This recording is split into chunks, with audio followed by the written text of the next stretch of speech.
સાંતલપુર પ્રાથમિક શાળામાં 80મા સ્વાતંત્ર્ય પર્વની ભવ્ય ઉજવણી સાંતલપુર આજે તા 15 ઓગસ્ટના રોજ સમગ્ર દેશ સાથે સાંતલપુર પ્રાથમિક શાળામાં પણ 80મા સ્વાતંત્ર્ય પર્વની હર્ષોલ્લાસ અને દેશભક્તિના માહોલ વચ્ચે ઉજવણી કરવામાં આવી હતી।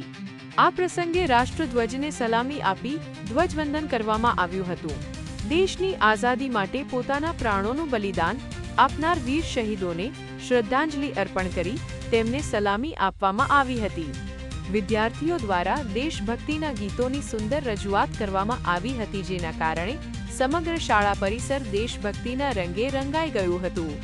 વિદ્યાર્થીઓ અને ઉપસ્થિત સૌએ દેશની એકતા, અખંડિતતા અને રાષ્ટ્રપ્રેમની ભાવના સાથે સ્વાતંત્ર્ય પર્વની ઉજવણી કરી હતી।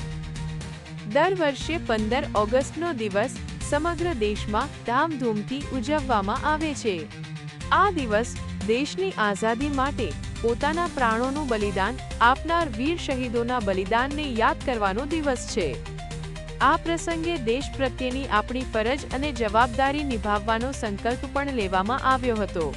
સાંતલપુર પ્રાથમિક શાળામાં યોજાયેલા આ કાર્યક્રમમાં વિદ્યાર્થીઓ, શિક્ષકો અને ઉપસ્થિત મહાનુભાવોએ ઉત્સાહભેર ભાગ લીધો હતો। સમગ્ર કાર્યક્રમ દરમિયાન જય હિન્દ અને વંદે માતરમના નારાઓથી શાળા પરિસર ગુંજી ઉઠ્યું હતું। Mehul Singh Jadeja .NEET24 news Santalpur. Daily news update માટે NEET24 ને સબસ્ક્રાઇબ કરો।